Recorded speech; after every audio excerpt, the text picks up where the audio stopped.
detrás del escenario solamente había 2 filas, y es lo que esperábamos tener, 2 filas, y ahora hay unas cuantas más, por lo que estamos encantadas. Y además, qué vídeo. Esto ya ha sido inspirador, glamuroso y underground. Totalmente, sobre todo cuando empieza el espectáculo. Y nosotras mucho espectáculo no sé. Sí, vamos a dar, o en todo caso, un espectáculo un poco patético.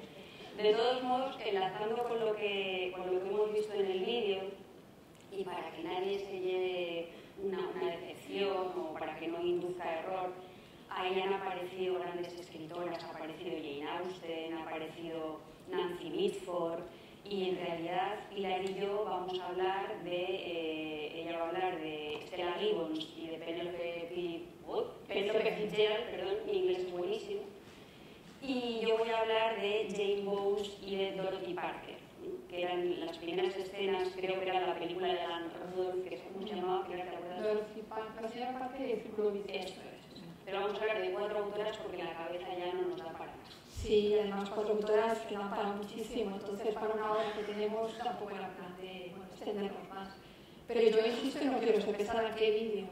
Doy la enhorabuena a quien lo haya hecho, porque es como un subidón de repente ver a todas las autoras estas fotos tan maravillosas y esos libros tan estupendos que hemos visto y de las que vamos a hablar hoy. Es como muy inspira, ¿no? Y sobre todo que las 2 últimas seamos nosotras.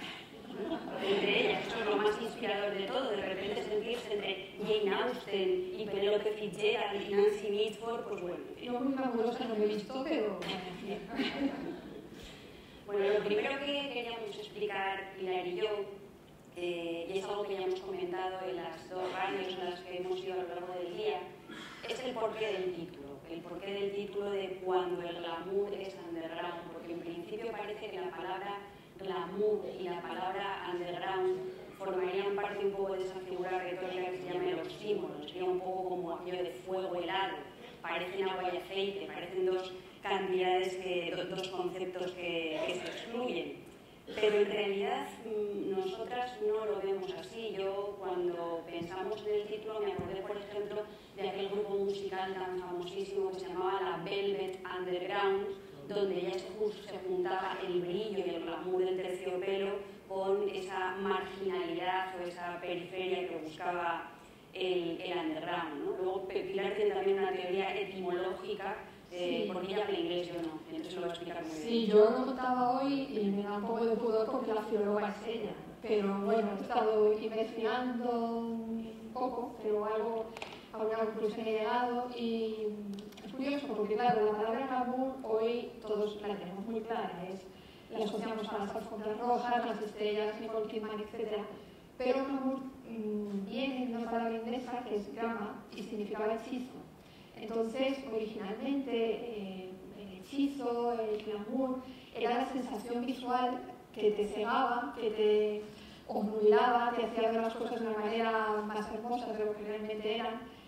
Y lanzándolo con nuestras autoras, yo creo que nos va muy bien, porque ya lo han visto ustedes en la pantalla, son autoras realmente hechiceras, que podríamos ir más allá, casi un poco brujas en cuanto a literatura se refiere, ¿no? Son hipnóticas. Entonces, de ahí puede venir el glamour, ya no solo lo que es físico, que ha sido evidente, creo, sino también eso literariamente, lo que es ese hechizo a la manera de escribir. Y luego en el underground es que, bueno, nos podemos extender muchísimo y meternos incluso en diatribas de tipo sociológico, pero cuando pensábamos en el underground, ¿qué hay más underground en el sentido también de ir contracorriente, en el sentido de no formar parte del mainstream, en el sentido de salirse de los cauces, que una mujer que escribe humor? Porque una de las cosas que contó Marta desde el principio, en plan un poco tal, es que las mujeres no tenemos sentido de humor como todo el mundo sabe. Entonces, eso lo aprendí el año pasado aquí, que me lo dijeron. Es que las mujeres no tenéis sentido del humor y entonces nos empeñamos en que sí, por eso nos hemos inventado todo esto. Sí. Entonces esa sensación de mujeres que escriben, solo para empezar, y luego que escriben humor, es absolutamente underground, es absolutamente ir contracorriente. Hemos estado hablando hoy de por qué, y bueno, vamos a hablar más de escritoras, pero sí que me gustaría resumirles más o menos en 2 puntos por qué creo que las mujeres a lo largo de la historia, que quizá empiece a cambiar, pero porque las mujeres no han escrito humor. En primer lugar, con la tradición. Las mujeres hemos tenido que buscar una tradición, un canon, habitaciones propias. Y entonces daba la sensación de que ya que teníamos el capricho de escribir y no de hacer otras cosas más propias de nuestro sexo, teníamos que escribir de cosas serias para que se nos tomara en serio. Eso por un lado. Y luego está otra parte, que también forma parte de esto, que es la discreción. No sé si estarás de acuerdo, porque esto no lo hemos comentado en el día, pero me da la sensación de que a las mujeres se nos enseña a ser discretas, a no hacer sangre, a estar recogiditas. Y para hacer humor hay que hacer sangre, casi siempre. Hay que ser irónica, un poco sarcástica. Hay una frase que me gusta muchísimo de Margaret Atwood, que dice que bueno, los escritores, tanto los hombres como las mujeres, para escribir tienen que ser un poco egoístas. Y las mujeres no estamos enseñadas a ser egoístas. Las mujeres normalmente eso, escribimos mirando hacia los lados, mirando todo lo que no estamos haciendo, y pueden ser cosas tan prosaicas como poner la lavadora o recoger a los niños del colegio. Entonces, esa apertura yo creo que no la tienen los hombres. Yo creo que los hombres escriben más mirando hacia adelante. Yo no sé cómo escriben los hombres, Pilar, porque en realidad tampoco sé si me interesa mucho pensar en cómo escriben los hombres, porque se ha pensado mucho y durante muchísimos, a lo largo de toda la historia de la literatura, pero estoy de acuerdo en que es cierto que el espacio de la mujer era el espacio de la intimidad, era el espacio de la discreción, y era un espacio donde desde luego lo que estaba absolutamente prohibido era lo soez, el trazo grueso, la falta de sutileza y esa obscenidad que a veces también se asocia al humor.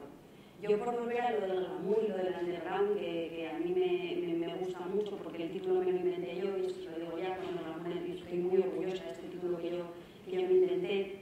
A mí me interesa mucho la fractura iconoclasta que hay en este título, porque entre otras cosas yo la reconozco en esa movida madrileña de la que se ha hablado también aquí a lo largo de estos días. Yo cuando hablamos de que el glamour es underground, y es algo que aparece en los libros de las escritoras que vamos a abordar hoy, yo veo como una especie de simbiosis entre el lumpen y la sofisticación.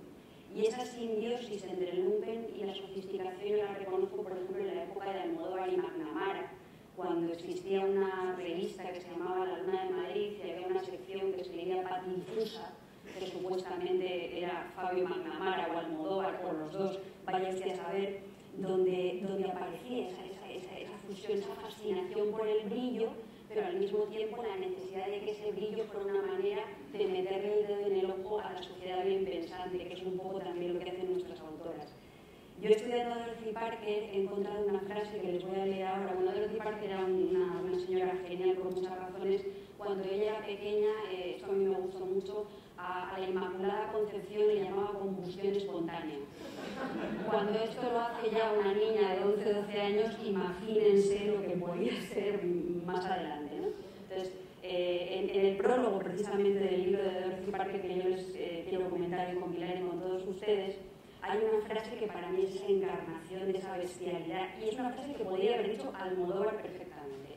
Una directora del Vogue, que en los años 20, que en ese momento estaba trabajando en Dorothy Parker, se enteró de que una de sus empleadas había intentado tirarse al metro porque estaba muy deprimida, suicidio y tal. Entonces la directora la citó a su despacho y le dijo literalmente: en Vogue no nos tiramos a las vías del metro, cariño.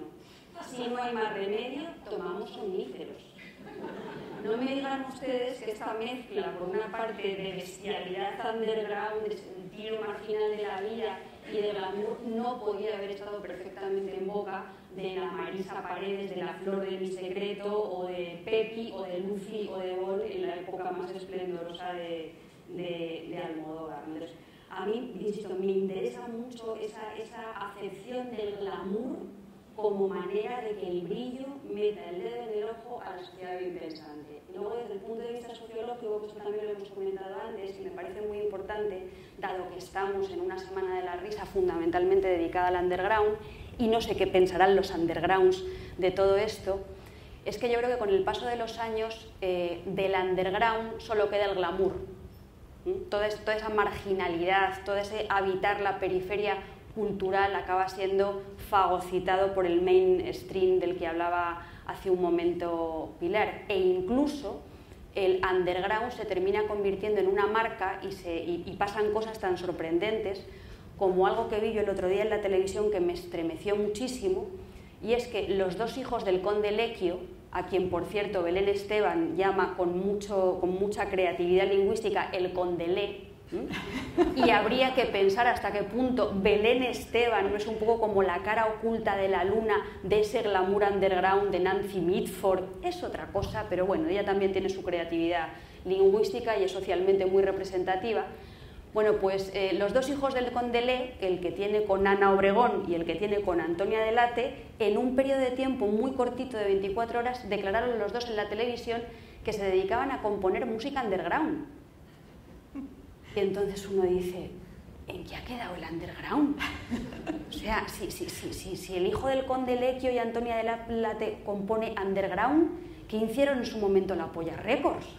O sea, yo ya no sé. Entonces, por eso yo creo que esto del underground hay que mirarlo un poco críticamente, porque, insisto, a mí me da un poco la impresión de eso, de que del underground solo nos queda el glamour y que, sin embargo, el glamour sí que tiene la posibilidad de ser underground. Hoy, de todas maneras, en la comida hablaba con... Porque las escritoras comemos. Sí, poco, como ven, por estas figuras, pero comemos.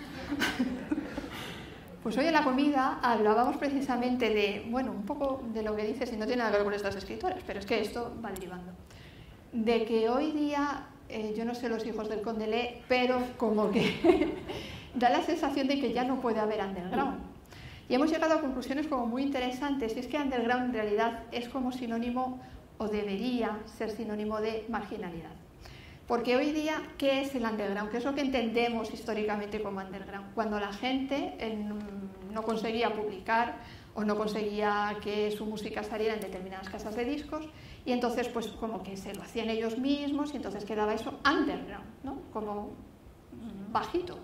Claro, en cuanto aparece la era de Internet, esto desaparece, porque parece que todo está en la red, todo se puede editar, todo el mundo se publica o todo el mundo pone su música en YouTube y a las dos semanas están firmando contratos con Sony, ¿no? Bueno, no todos, ¿eh? No engañemos al público. Bueno, mira estos noruegos del zorro, bueno, que nos vamos de las Mitford. Entonces, hemos llegado a la conclusión de que podríamos hablar de eso, de marginalidad, y que sí que hay autores que quieren, hablamos de Panero, por ejemplo, que por mucho que les publiquen grandes editoriales, siguen estando en esa línea creadora, ¿no? Y creativa. Y bueno, tirando por ahí, y es que me he acordado de una frase que no viene a cuento, pero es que me parece muy buena, de la Dorothy Parker. Por lo que tú decías de lo que es el glamour y meter el dedo ahí en el epitafio, esto lo leí, bueno, pues preparándome para esta charla. En el epitafio de Dorothy Parker, la frase que pone es "Excuse my dust", que en castellano quiere decir "perdonen por el polvo". El polvo no, el polvo que queda por encima de la lápida. Entonces me pareció justo. Fíjate, ella con ese glamour, disculpe, ¿no? Ya está siendo muy elegante, muy disculpe por el polvo. Entonces, bueno, me parece un genio esta mujer. Yo, antes de que empecemos a analizar ya la última anécdota de Dorothy Parker, porque claro, yo no sé si Dorothy Parker fue underground, pero desde luego lo que sí que fue pre-punk. Pre-punk y absolutamente destroyer. A esta mujer le gustaban mucho los perros, entre otras cosas porque sus relaciones con los hombres no suele pasar a todas las mujeres inteligentes. A veces son complicadas y tal, y entonces tenía preferencia por los perros, paseaba con sus perros por tal. Y una vez un perrito pues se hizo pis en el hall de un maravilloso hotel neoyorquino, y entonces salió el director y le dijo algo así como: "Miss Parker, mire lo que ha hecho su perro". Y ella respondió, finísima, con esa elegancia de la que habla Pilar: "He sido yo". Y se marchó. Entonces, insisto, underground no sé, pero pre-punk absolutamente. Entonces, yo creo que ya lo del glamour y lo del underground ha quedado explicado. Yo no sé si nos hemos justificado, pero hemos hecho todo lo que hemos podido para justificar el título. Yo una última frase de Penélope Fitzgerald, que es que luego no va a encajar, que no es tan graciosa, pero bueno. Penélope Fitzgerald es una mujer que a las escritoras que escribimos poco por determinadas cuestiones, bueno, pues sobre todo laborales, nos viene fenomenal, porque es una mujer que empezó a escribir a los 58 años y de los 58 años hasta los 80, que fue cuando murió, escribió 8 novelas, 3 biografías, un éxito increíble, 4 veces nominada al premio Booker, una de ellas lo ganó, y con La Flor Azul ganó premios en Estados Unidos por delante de Don DeLillo, por ejemplo, que es bueno, pues un peso pesado. Entonces ella, cuando le dieron el premio Booker con La Flor Azul, precisamente dijo, pues recibiría el telefonazo y tal, y les dijo a sus familiares, ya sabía yo que era un outsider. Dijo, fíjate con esta edad y me dan un premio de esta categoría, ¿no? Y es cierto, Penélope Fitzgerald siempre fue una outsider, sus personajes también lo fueron, y bueno, ya tendremos ahora ocasión de hablar de ella. Bueno, entramos ya en por qué pensamos que nosotras, o sea, Pilar y yo nos hemos hecho una estructura que consistía básicamente en convencerles a ustedes de por qué el glamour era underground, que ya este capítulo creo que lo hemos cerrado, y el segundo punto tenía que ver con que hasta qué punto, valga la redundancia, nuestras autoras eran underground y glamurosas y underground al mismo tiempo y en qué proporción. Yo, para participar en esta conversación con Pilar, me he releído la novela de Jane Bowles que se llama Dos damas muy serias, que es esta novela que tienen ustedes aquí, publicada en este momento en compactos de la editorial Anagrama. Y yo creo que esta novela podría muy bien calificarse de underground y glamurosa al mismo tiempo, en primer lugar por una cosa que ya hemos comentado antes, que Jane Bowles fusiona maravillosamente bien personajes del lumpen más profundo con personajes de una sofisticación exquisita y que pertenecen a la más alta sociedad. Y los funde con una naturalidad que parece surrealista, absolutamente surrealista. Eso por un lado. Luego, por otro lado, da la impresión de que con esta novela, que es una novela muy curiosa, Jane Bowles habla de mujeres que quieren subrayar a cualquier precio su derecho a ser independientes, su derecho a decidir por sí mismas, su derecho a ser ellas mismas, pese a que eso les cueste la infelicidad más absoluta e incluso les lleve a la destrucción desde un punto de vista social y moral. Entonces, las coloca en una situación en la que van contra todos los convencionalismos habidos y por haber de esas sociedades bien pensantes, y ellas mismas se degradan pero porque les da la gana. Luego, otra cosa muy curiosa desde este punto de vista de esta novela de Jane Bowles es que naturalmente ella aborda la sexualidad femenina, bordea en muchos casos relaciones de tipo lésbico, pero en realidad son relaciones que no se llegan a consumar.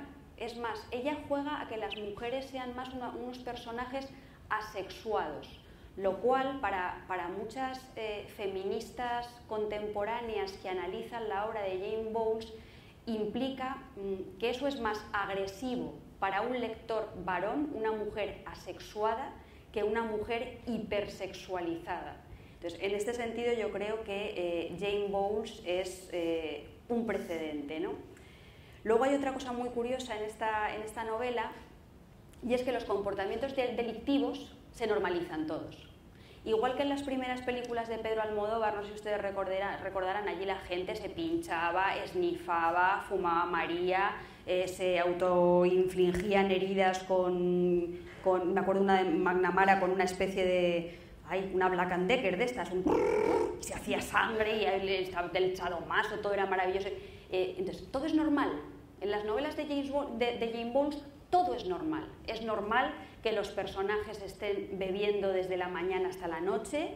Es normal que una señora de la altísima sociedad estadounidense de repente está paseando por su marido por no sé qué lugar de Latinoamérica y de repente conoce a una mulata maravillosa que se llama Pacífica y se va a echar con ella la siesta al hotel burdel en el que vive sin que al marido le parezca nada raro. Entonces, comportamientos extraños y delictivos se normalizan en un margen de la sociedad, en una periferia de la sociedad muy extraña. Y todo eso porque los personajes de Jane Bowles van buscando la identidad, y en ese sentido, y luego ya hablaremos más específicamente del sentido del humor, La novela de Jane Bowles a mí en muchas cosas, en esa búsqueda de la identidad de los personajes, me ha recordado a Alicia en el País de las Maravillas, que ya saben ustedes que Alicia en el País de las Maravillas es un libro que si lo lee un niño probablemente no entienda nada, porque es una especie de indagación y de búsqueda de la identidad. Y por ejemplo en Alicia hay una imagen que se repite en la novela de Jane Bowles, en la que de repente Alicia ve a una señora que tiene un niño en brazos y el niño no para de llorar. Y Alicia lo mira y el niño le está molestando muchísimo. Y de repente el niño no es un niño, sino que es un cochinillo. Bueno, era así de burro Lewis Carroll, pero es una imagen bastante salvaje. En esta novela también hay un cartel publicitario donde hay un niño llorón que se convierte en una especie de cochinillo. ¿Y no sería por todo el ambiente de su relación con Paul Bowles y Truman Capote y todo esto? Se me ocurre Sherifa, todo lo que le pasó, ¿no? ¿A quién le estaba llamando cochinillo? Pues a su marido, seguro, que la dejó encerrada en ese... Claro, es que Jane Bowles terminó fatal, la pobre, sí. Terminó encerrada en un sanatorio mental en Málaga. Y bueno, yo he leído alguna de las cartas que le escribía a su marido, a Paul Bowles: sácame de aquí, sácame de aquí. Paul Bowles era un escritor maravilloso, pero un marido pésimo, porque allí la dejó pudrirse y está ahí enterrada, que bueno, la han sacado hace poco porque estaba en una especie de fosa común, una cosa absolutamente terrible. Entonces, bueno, me estaba recordando un poco lo que decías de esa... Pues puede ser. Sí, yo, hablándoles de Stella Gibbons, que es la autora de las que... Bueno, yo creo que voy a hablar más al final de Stella Gibbons que de Penélope Fitzgerald. Tiene una novela que es la más famosa de Stella Gibbons, se titula La hija de Robert Poste. Esta novela fue la primera que ella escribió, fue un éxito inmediato de ventas. Y ella decía una cosa muy curiosa porque, bueno, esta señora era absolutamente prolífica, escribió 25 novelas a lo largo de su vida, pero la más exitosa fue esta. Y entonces ella decía que La hija de Robert Poste para ella era, bueno, pues como un familiar que le había hecho grandes servicios y al que tenía que agradecer mucho todo lo que había hecho por ella, pero del que había que encargarse con cierta vergüenza, porque, en primer lugar, es una novela que lastró muchísimo todo lo que vino después. Todo lo que publicó ya después venía a ser comparado con La hija de Robert Poste. Y luego, además, por parte de otras escritoras, que todas sabemos que las mujeres somos muy buenas unas con otras, o por lo menos es el tópico. Pili y yo, sí, entre nosotras, bien, nos queremos, ¿no? Sí.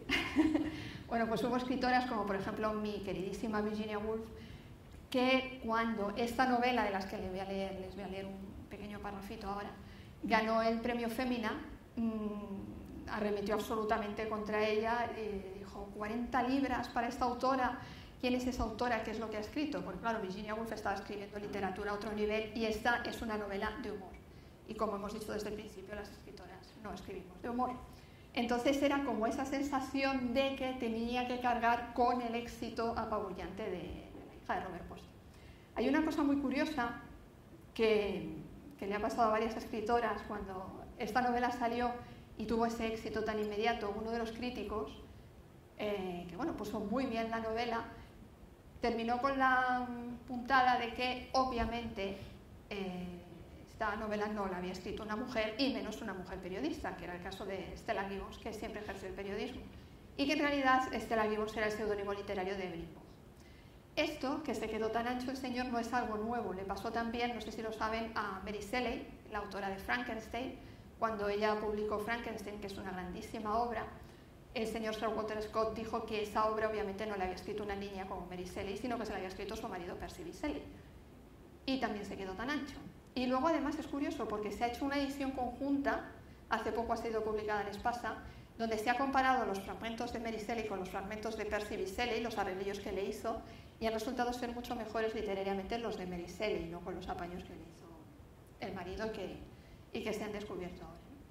Y hay una cosa muy curiosa, que es lo que les quiero leer al hilo de esto, que es previo, obviamente, porque la alusión de que esta novela la había escrito Evelyn Waugh ya estaba escrita la novela, pero Stella Gibbons, que era muy lista, no sé si se lo imaginó o es que es algo que, bueno, como ha sido bastante común, ella decidió hacerlo, habla en esta novela de un personaje que es el señor Maybuch. Maybuch viene a ser traducido al castellano como mi chinche, mi gusano o mi pesadilla.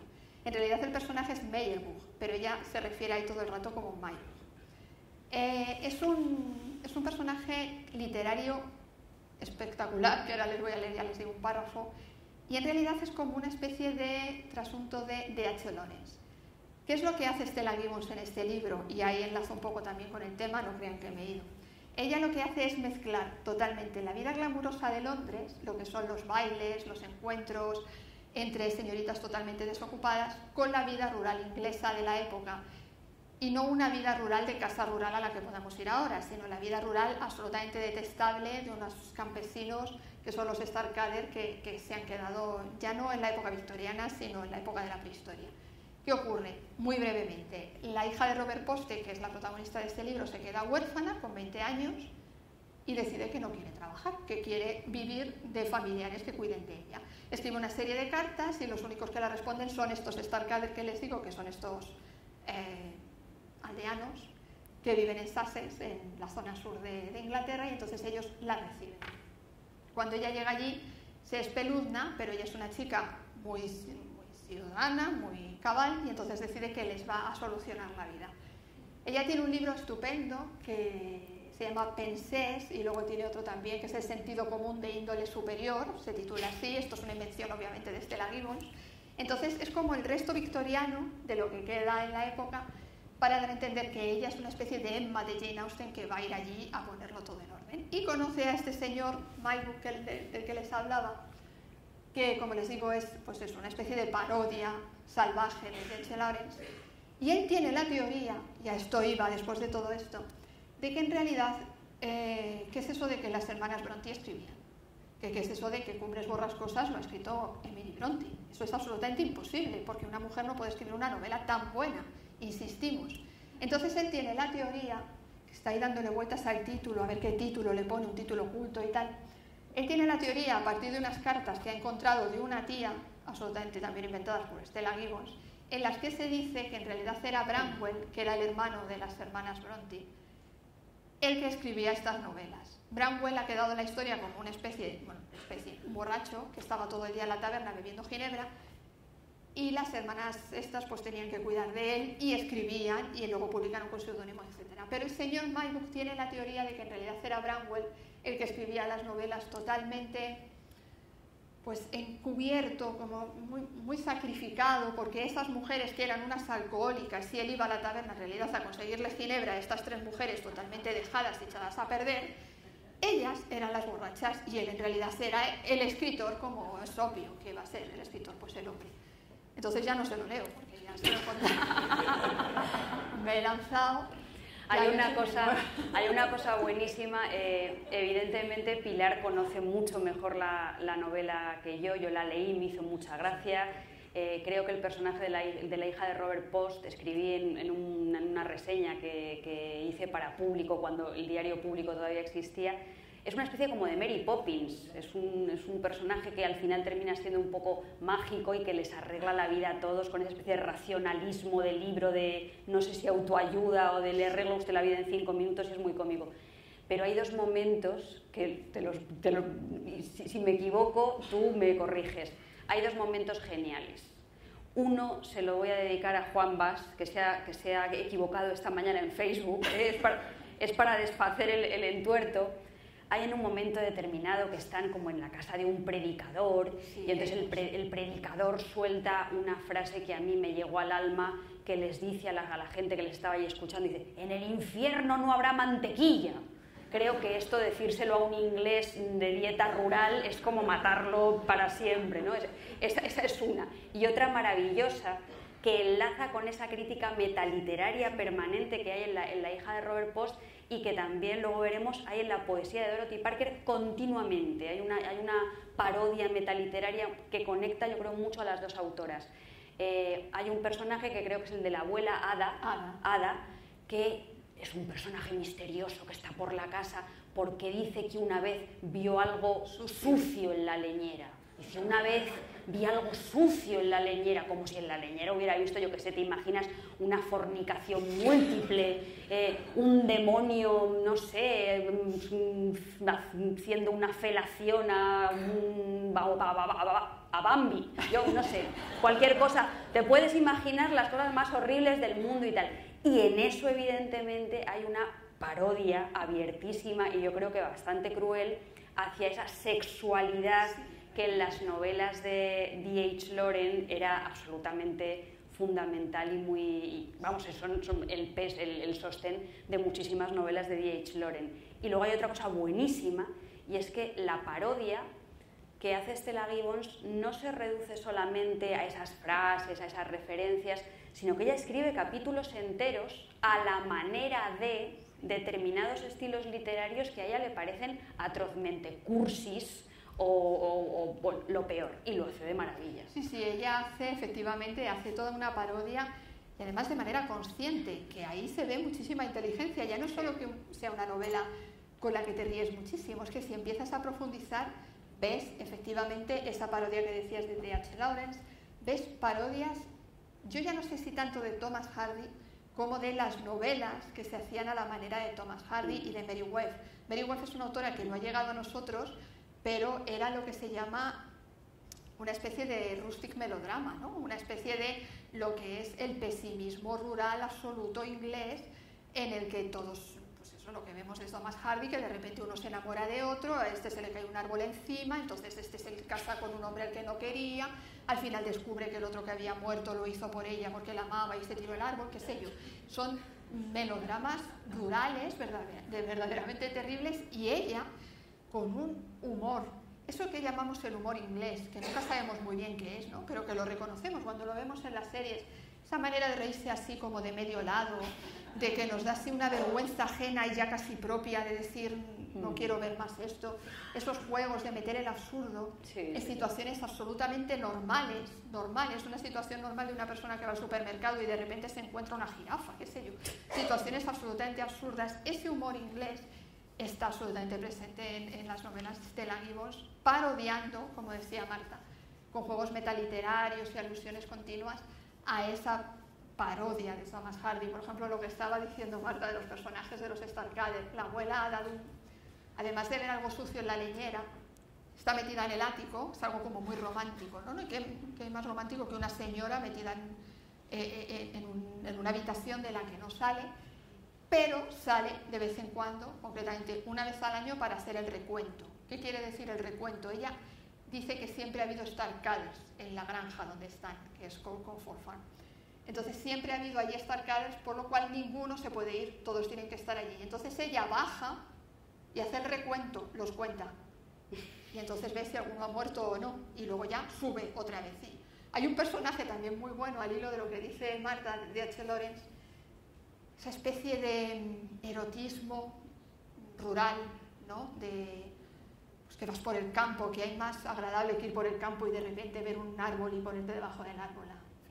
Entonces, ese erotismo está muy, muy bien plasmado en uno de los personajes, que es Seth, y además en la película, os la aconsejo, además del libro, la película es buenísima, hay una película en la que sale Rufus Sewell, que es un sex symbol estupendo haciendo de Seth, y Seth cada 2x3 se desabrocha un botón de la camisa. De repente ve una joven y se desabrocha, ¿no? Y entonces se le ve el pecho.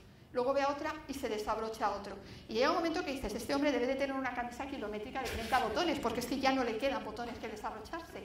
Pero vuelvo a la parodia de todas las novelas estas de ese erotismo tan prohibido también en la época.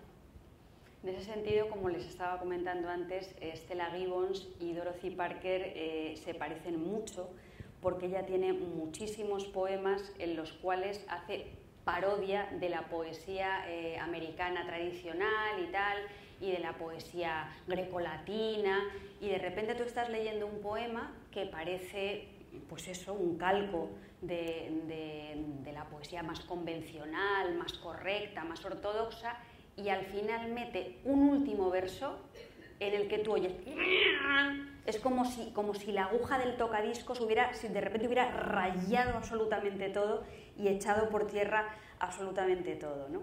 Hay por ejemplo, unos poemas de Dorothy Parker que son maravillosos. Bueno, a mí me parecen maravillosos, a lo mejor si ustedes los leen les parecen excesivamente bestias o crueles, que es lo que ella llama los versos del odio. Entonces, tiene versos del odio.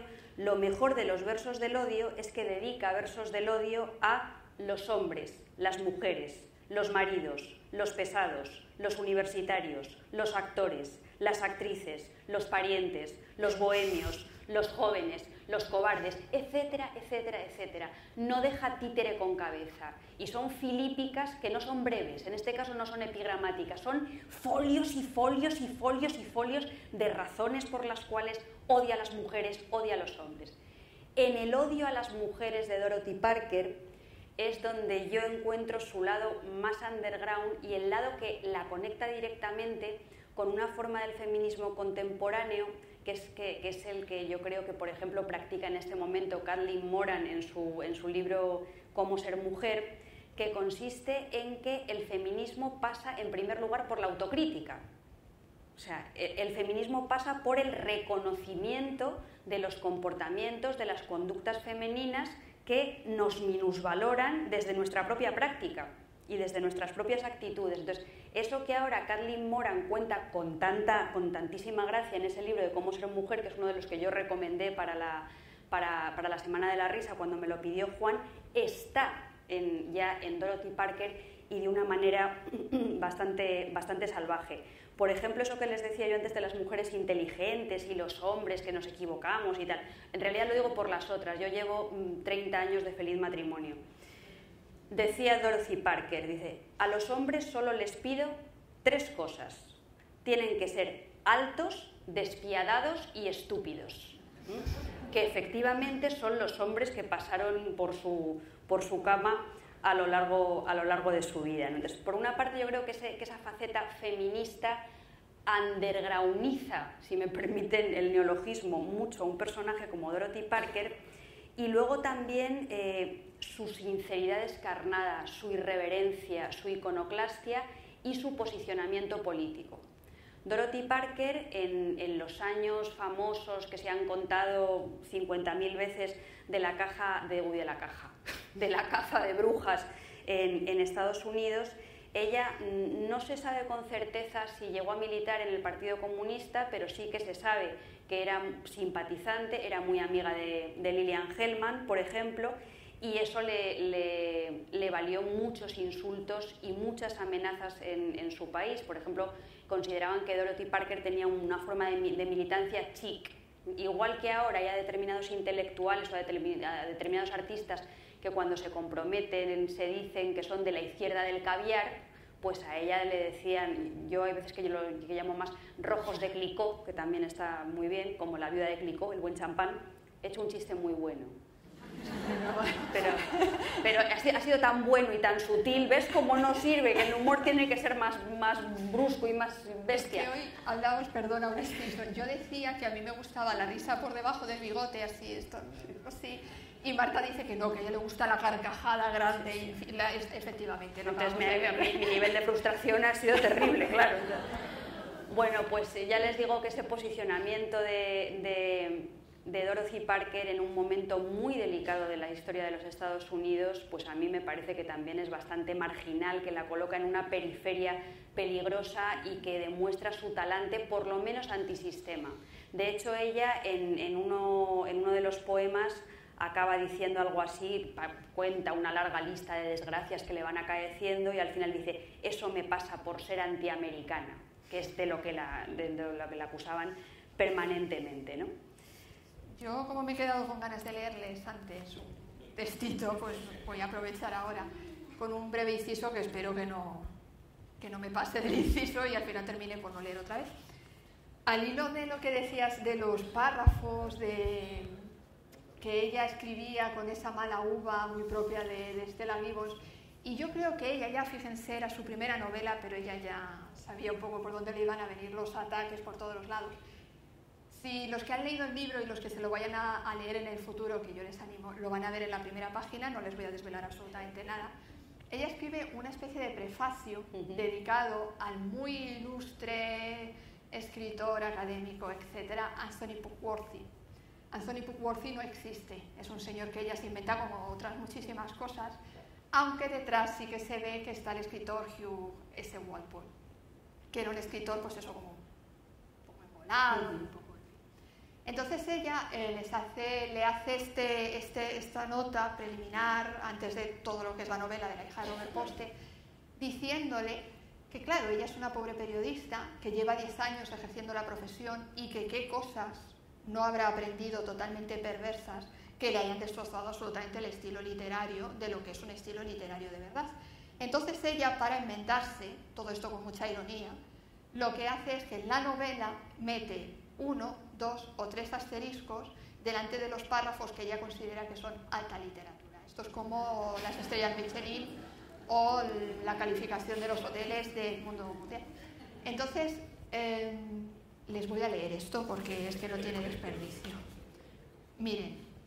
Breve. Estabas deseando leer, ¿eh? Sí, venga, pero como lo cuento. Esto es para el señor Anthony Puckworthy, que en realidad es Walpole. Como sabes, he empleado cerca de 10 años de mi vida creativa en las tareas vulgares y carentes de sentido propias de los trabajos periodísticos. Solo Dios sabe el efecto que semejantes ocupaciones habrán tenido en mi producción de verdadera literatura. Casi no me atrevo ni a pensar en ello, ni siquiera ahora. Hay algunas cosas, como el primer amor y los artículos de una misma, en las que una mujer de mediana edad no debe detenerse con demasiadas precisiones. La vida de una periodista es pobre, desagradable, embrutecedora y corta, y así es su estilo. Tú, que adoras la encantadora limpieza de cada frase formal y brillante, comprenderás la magnitud de la empresa a la que me enfrenté cuando, después de malgastar 10 años de mi vida como periodista aprendiendo a decir exactamente lo que quería decir en frases cortas, descubrí que debía aprender, si pretendía acercarme a la literatura y quería recibir críticas favorables, a escribir como si no estuviera muy segura de lo que quería decir, pero estuviera encantada de decir exactamente lo mismo en frases tan largas como me fuera posible. Aquí hay mucha mala uva. Y luego, otro. Dice, y precisamente porque tengo en mente a todos esos miles de personas que, al contrario que yo, desempeñan labores vulgares y sin sentido en oficinas, tiendas y en sus hogares, y que no siempre están seguras de si una frase es literatura o bien una simple estupidez, he adoptado el método perfeccionado por el difunto señor Baedeker y he señalado lo que les decía, y he señalado en el texto claramente los pasajes que considero más elegantes y literarios con 1, 2 o 3 asteriscos. De este modo, clasifico a aquel buen hombre las catedrales, los hoteles y las pinturas de grandes artistas. No veo razón alguna para que yo no pueda aplicarme el mismo sistema a las novelas. Seguramente tales indicaciones también les servirían a los críticos para hacer mejor su labor.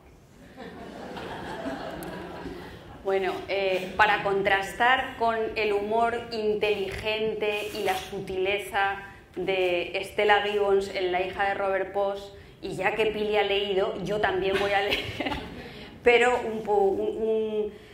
lo que le estaba diciendo de las mujeres canción de odio, para que vean esa irreverencia y ese subrayado y ese, en este caso, trazo grueso de Dorothy Parker. Dice, odio a las mujeres, me ponen de los nervios. Esto es el leitmotiv que se repite a lo largo de la canción muchas veces. Dice, están las domésticas, son las peores, cada momento está repleto de alegría, respiran hondo y dan largas zancadas apresurándose eternamente hacia casa para ponerse con la cena. Son de las que dicen con una sonrisa tierna, el dinero no lo es todo. Siempre me confrontan con vestidos diciendo, lo hice yo misma. Leen las secciones de mujer y prueban las recetas. Oh, cómo odio a esa clase de mujer. Luego están las flores delicadas humanas, las bolas de nervios. Son diferentes a todas las demás, incluso te lo dicen. Siempre hay alguien pisoteando sus sentimientos. Todo les duele profundamente. Los ojos se les llenan de lágrimas constantemente. Siempre quieren hablarme de las cosas reales, las cosas que importan. Sí, saben que podrían escribir. Las convenciones las coartan. Siempre están deseando olvidarse de todo. Rezo al cielo para que lo hagan. Y luego están las que siempre están en un lío, siempre. Normalmente tienen problemas de marido, las ha tratado mal. Son las mujeres que nadie comprende.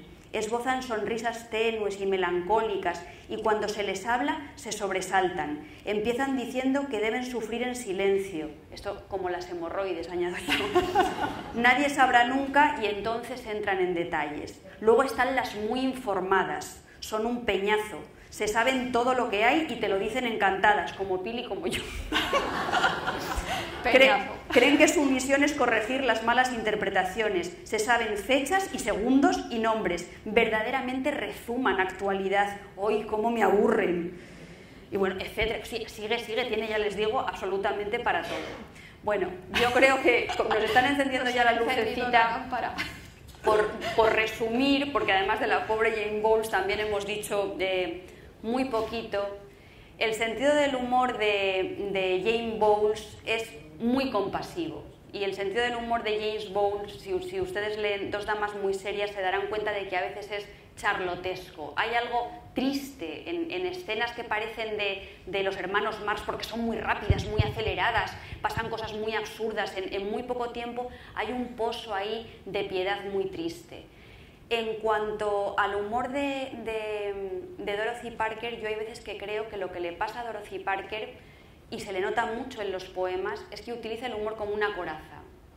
Era una mujer profundamente vulnerable, era una mujer que tenía instintos autodestructivos, cosa que les pasa, por cierto, a muchos humoristas. No sé yo por qué será el asunto. Este es un tema también muy bueno para la risa de Bilbao, la autodestrucción y el humor.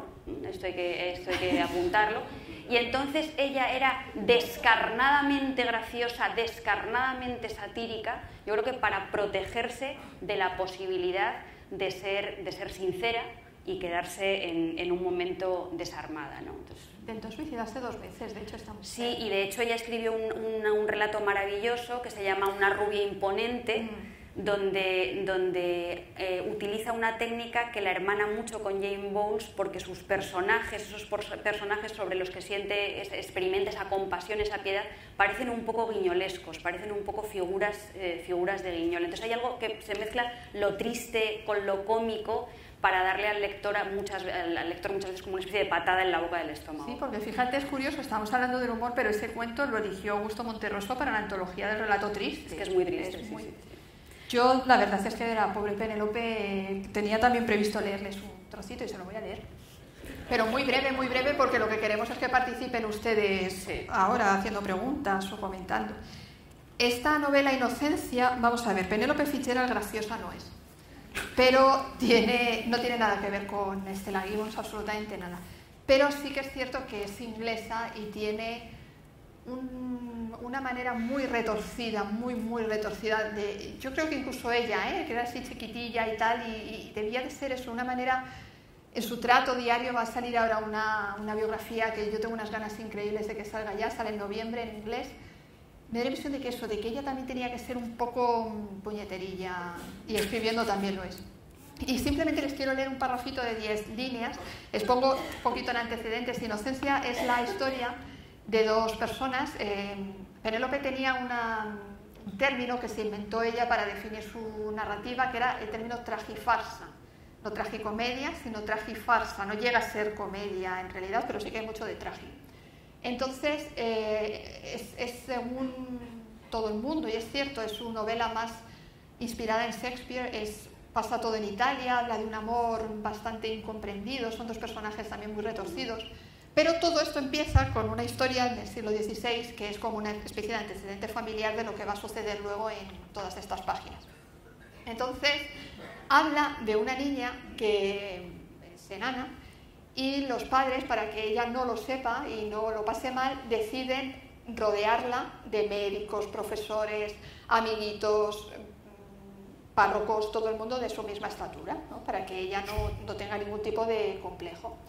Entonces, bueno, llega un momento que necesitan una amiguita especial y le traen una amiguita, se llama Gemma, que también es bajita, es enana y son muy amigas, pero de repente un día esta niña empieza a crecer. Y claro, se quedan en la familia todos hechos polvo. ¿Qué pasa con Gemma? Que está creciendo y hay unas escaleras de gigantes, les llaman ellos. Son escaleras normales, pero para ellos son de gigantes. Entonces, aquí viene esto a mí me parece súper underground, esta ocurrencia, ¿no?, que se le ocurre a la niña para ver qué hace con su amiguita Gemma. Dice, la pequeña Ridolfi, que es como se llamaba la niñita, se propuso hallar una solución y rezó con todas sus fuerzas para dar con el camino adecuado que la sacara de aquel embrollo, de ver que su amiga estaba creciendo y que qué horror para ella, porque ¿dónde iba? Tan alta. Al cabo de unas semanas se le ocurrió una solución. Ya que Gemma no debía ser consciente jamás de la diferencia cada vez más acusada que existía entre ella y el resto del mundo, a buen seguro se sentiría mucho mejor si se quedara ciega. Es decir, sería más feliz si alguien le sacara los ojos. Y ya puestos, como parecía que no había manera de que dejara de subir y bajar aquellas escaleras de gigantes tan raras, a la larga, sin duda, sería mejor para ella que le cortaran las piernas a la altura de la rodilla. Esto es muy bruto, pero era la manera que tenía Penélope Fitzgerald de hacer humor. Esto está muy bien porque además hay un límite muy delicado que separa, desde mi punto de vista, el humor del terror. Y tiene que ver con el uso de la exageración, con el uso de la hipérbole. Y creo que ahí se ve muy bien. En Dos damas muy serias hay un pasaje también donde otra de las protagonistas, que se llama Christina Guerin, de repente se ve encerrada en una especie de vagón de tren con una multitud de niños cantores. Y entonces, un episodio que aparentemente comienza a ser cómico acaba siendo verdaderamente pesadillesco. O sea, es un ambiente de pesadilla horrible, no lo puede soportar, es como si los niños cantores le estuvieran trepanando el cerebro con sus bemoles, sus sostenidos y sus agudos, ¿no? Bueno, pues con este broche de oro de Penélope Fitzgerald, yo creo que tú y yo nos callamos y si ustedes quieren decir algo, pues tienen la palabra para comentar, preguntar, menos insultar, lo que ustedes deseen.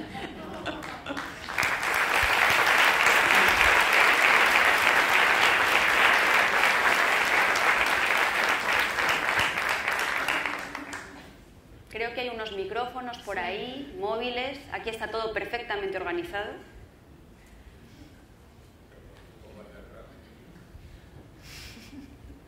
Es que ya sabes que el underground se han quedado en mera marca, nada, todo es mentira. Si no empezamos a preguntar nosotras, ¿eh? O les leemos. No, que eso puede ser terrible.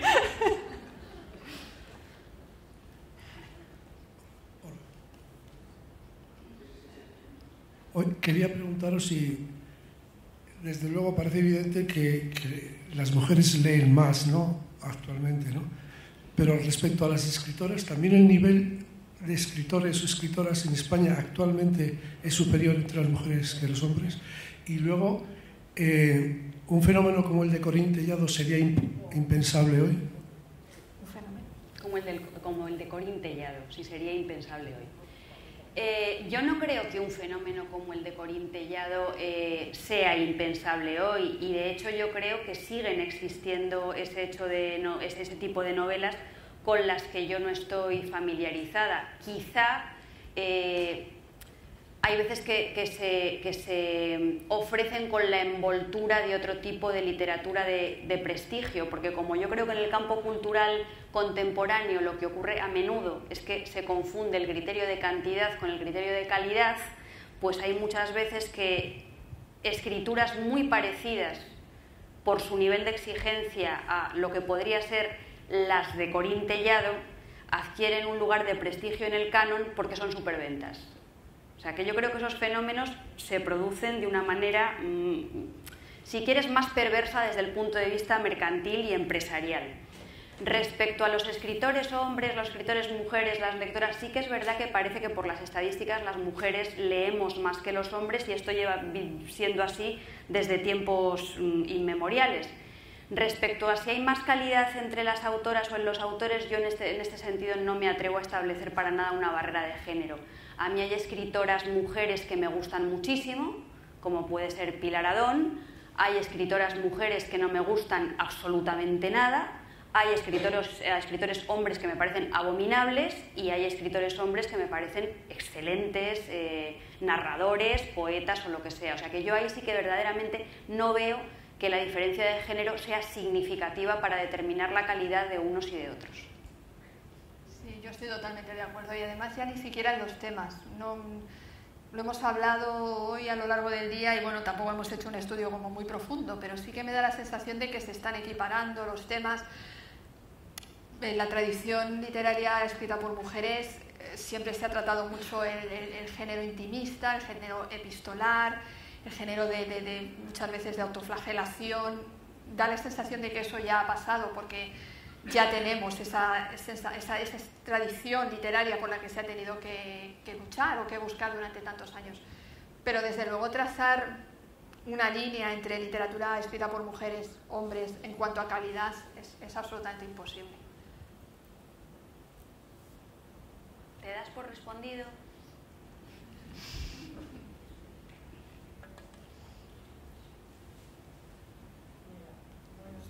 Buenas tardes. Gracias por vuestra extraordinaria exposición sobre reflexión. Buenas tardes. Gracias por vuestra exquisita exposición y sobre todo por ese sentido del humor extraordinario.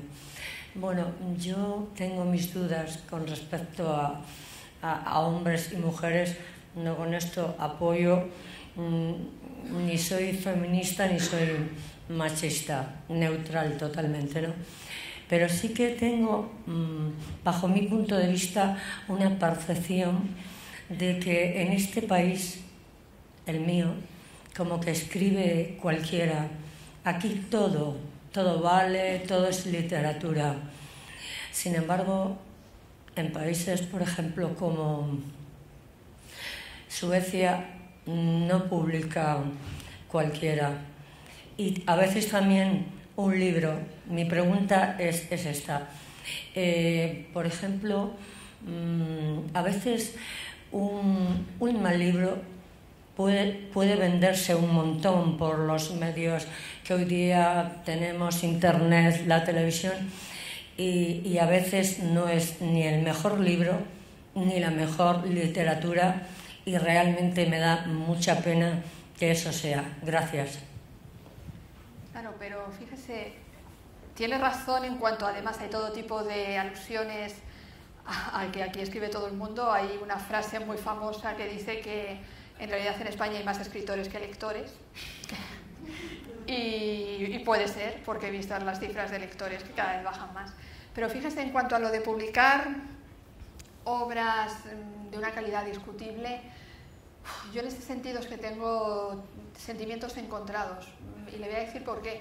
Hay muchas veces que esas obras de calidad discutible hacen que determinadas editoriales que las publican y de repente ganan mucho dinero puedan publicar otras obras que no se venden tanto, aunque tengan mayor calidad, y gracias a eso el editor puede invertir con ese dinero que ha ganado en otras obras que de otra manera sería difícil publicarlas, porque al fin y al cabo la edición es un negocio y hay obras con las que quizás se puedan permitir pérdidas, pero no indefinidamente. Entonces, de vez en cuando, no lo estoy justificando, simplemente a lo mejor aquí estoy haciendo un poco de abogado del diablo. Y luego echaría un poco también la responsabilidad sobre el lector.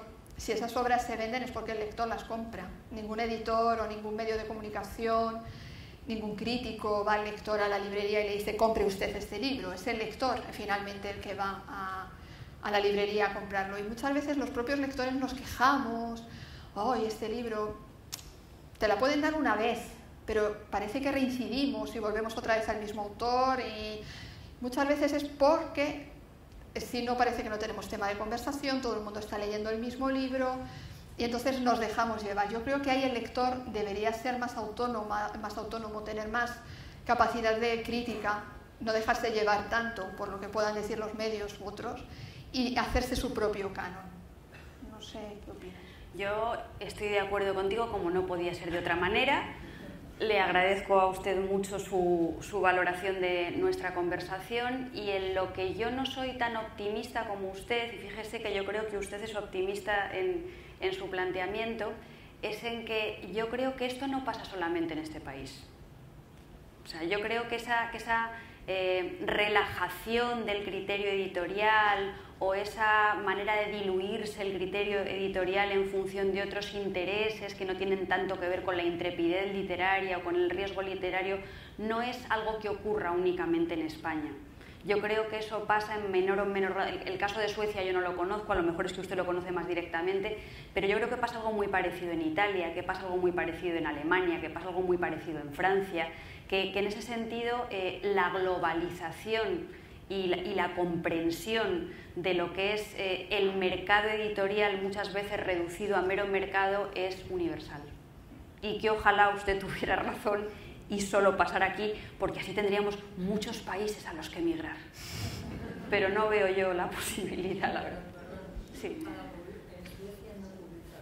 Pues por eso digo que quiere decir que es un caso que yo no conozco y que entonces seguramente en eso está usted más informado. Gracias.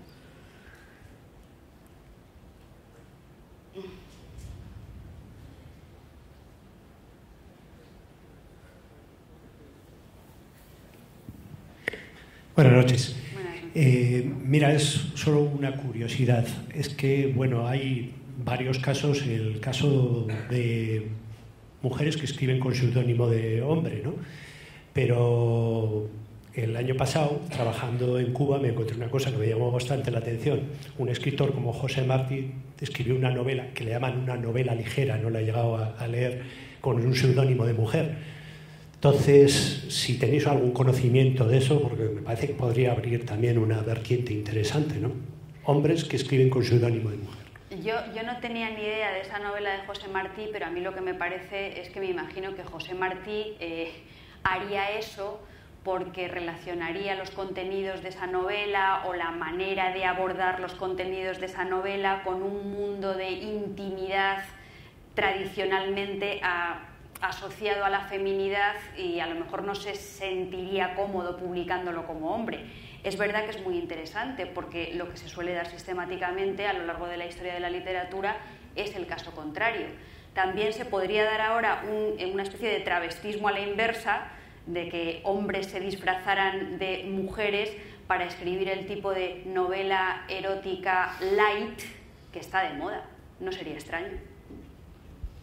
Pero, Claro, en el caso de Martí, desde luego, yo creo que a lo mejor él incluso se podría sentir un poco avergonzado. Si es una novela un poco romántica, claro, un poco cursi, pues diría, pues mira, mejor lo escribo bajo el seudónimo. ¿Qué seudónimo cogió? Es que a lo mejor fue Clarabel Romero. No sabemos cómo es la novela, pero quizás justamente lo que dice Marta, si es una novela que habla de flores, visillos, cartas, amores, etcétera, lo mismo es terrible, ¿no? Pero lo mismo parece que está más orientado al lector, a la lectora femenina, al público femenino, y como que podría enganchar más con una autora mujer. No, solo un comentario. Sí, hay un escritor de novela negra, además, que conozco en persona, conocí. Es Yasmina Kadra, que en realidad es un coronel del ejército argelino. Sí. Pero fíjate que curiosamente Yasmina Kadra... No me acuerdo de su nombre. Yasmina Kadra, que yo tampoco me acuerdo de su nombre auténtico, escribe un tipo de novela, tú dices negra, yo lo asocio más a lo sentimental romántico. Y entonces es un escritor argelino que escribe novela sentimental romántica y se llama Yasmina Kadra. Es un caso parecido al de José Martín, pero en el momento actual y en el mundo islámico. Ya sabes que Paco Taibo consideraba novela negra cualquier cosa. Bueno, es que claro, Paco Taibo para llenar la semana negra tenía... Todo es negro. Bueno, también tú has considerado que nosotras éramos divertidas, o sea, imagínate tú, que aquí cada palo que aguante su vela, oye. No, es que Pilar y yo estábamos muy preocupadas y tal, porque claro, están aquí todos estos días oyendo ustedes a gente que... Y ella y yo veníamos diciendo, pero si somos dos sosas. Yo tengo una amiga que además está en el público y cuando le dije que venía de risa me dijo, ¿tú? Somos sosas, somos serias. Sí. Académicas y tal, y de, pues, ¿qué vamos a hacer? No sabíamos muy bien qué hacer. Pero mira. Y además, una cosa underground, que tampoco somos underground, y nos han dicho en la comida, os vais a tener que desnudar, y entonces hemos dicho, nosotros venimos sin depilar, y nos han dicho, por eso es lo underground. O sea, sí.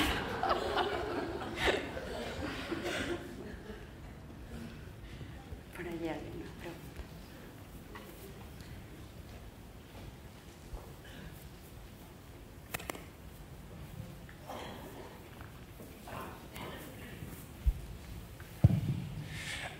Yo solamente quería decir que en el sentido del hombre escribir con seudónimo de mujer y la mujer con seudónimo de hombre, que para mí este año he leído un libro que ha sido El amante lesbiano de José Luis San Pedro, por felicitarle que ha escrito ese libro con su propio nombre también, que es un escritor además español, y felicitar por eso, que también tenemos buenos autores españoles y que tienen la libertad y que se sienten cómodos escribiendo ese tipo de libros. Nos felicitamos contigo, estamos de acuerdo. Sí, somos conscientes de que solo hemos elegido escritoras inglesas Y bueno, hemos estado hablando también de autoras españolas que también están... Y autores. Y de autores. Bueno, hemos hablado más de autoras por lo que era el tema, pero sí, sí, nos felicitamos.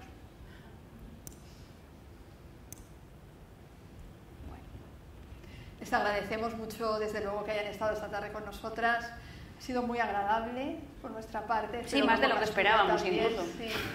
Nuestra meta era no hacerles llorar y por lo menos no lo hemos hecho. No, cuando nos hemos sentado aquí yo le he dicho a Pilar, relájate y ya, pues ya irá saliendo. Sí, así que nada, muchas gracias. Bueno, muchas gracias a todos.